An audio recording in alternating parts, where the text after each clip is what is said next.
మొన్న ఎవరో నాకు మాట్లాడారు, ఆనందంగా వచ్చిన నేను అసలు ఎంత అద్భుతంగా వనపర్తి పట్టణం మారింది, ఎంత చక్కగా వనపర్తి డెవలప్ అయింది, అసలు ఆ ప్రజలు ఎట్లా మిస్ అయినరు అని చెప్పి ఒక జర్నలిస్ట్ ఎడిటర్ ఒక ఆయన అట్నుంచి వచ్చినా అని చెప్పి నాతో మాట్లాడుతూ చెప్తుండే.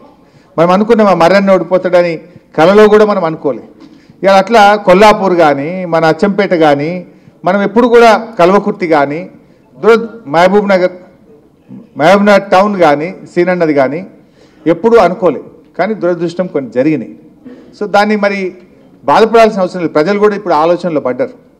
అంటే మనము అయ్యో మనం 5 ఎమ్మెల్యేలు గెలవలేదు, 2 గెలిచినాం, మరి ఎంపీ ఎట్లా గెలుచుడు అనేటువంటి ఆలోచన మనం పెట్టుకోవాల్సిన అవసరం లేదు. పోయినసారి మీరు చూసిండ్రు, మన కరీంనగర్లో 7 ఎమ్మెల్యేలు మనమే గెలిచినాం, కానీ ఎంపీ ఓడిపోయినామా లేదా? అట్లే ఖమ్మంలో ఒక్కటే ఎమ్మెల్యే మనం గెలిచినాం, మన అజయ్ గారు ఎమ్మెల్యే గారు గెలిచిండ్రు. మిగతా 6 అసెంబ్లీలు కాంగ్రెస్ పార్టీ గెలిచింది.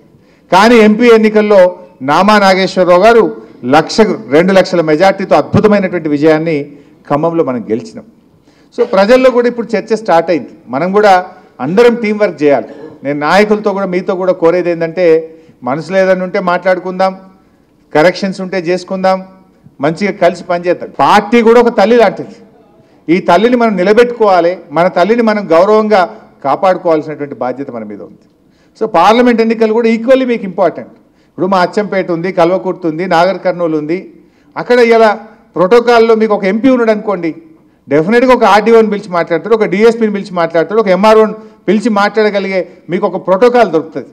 అంటే ఎమ్మెల్యే గారు లేక ఎంపీ గారు లేదనుకో, మనకు ఒక ప్రోటోకాల్ ఉంటుందా? పెద్ద దిక్కు ఉంటుందా? అందువల్ల మనం అందరం పట్టుదలతోని కసితోని ఖచ్చితంగా మా ఎంపీ మాకు ఉండాలి, మాకు ఒక ప్రజాప్రతినిధి, మాకు ఎమ్మెల్యే మిస్ అయినా ఎంపీని మేము గెలిపించుకుంటామనేటువంటి ఒక పట్టుదల మీ అందరిలో కూడా ఉండాల్సినటువంటి అవసరం ఉంది. అందువల్ల మనం ఎంపీ ఎన్నికలు గెలవడం పెద్ద కష్టం కాదు నాకు తెలిసి. ఇప్పటికే కాంగ్రెస్ మీద కొద్దిగా భ్రమలు పోతున్నాయి. రేపు యాసంగి వడ్లు వస్తాయి, బోనస్ ఇవ్వలేదనుకో జనం ఊకుంటారా? ఇప్పుడు ఎంపీ ఎన్నికల్లోపు 4,000 పెన్షన్ రాలేదనుకో, అవ్వా తాతలు వేస్తారా? వాళ్ళకు 4,000 రాకపోతే వేస్తారా?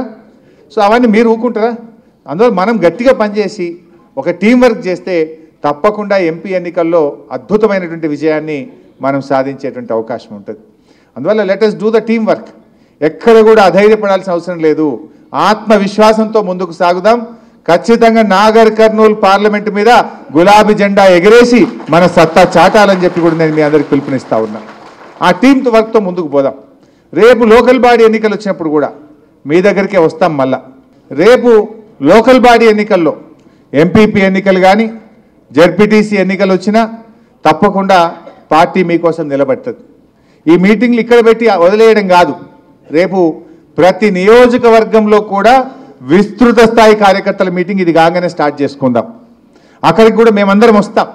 వచ్చి మంచిగా ప్రతి కాన్స్టిట్యున్సీలో కూడా మీటింగ్ పెట్టుకుందాం. కార్యకర్తలు, కింది స్థాయి ప్రజాప్రతినిధులు, ఎందుకంటే కొద్ది మందినే పిలుచుకున్నాం ఈ హాల్ ఎక్కువ పట్టమని.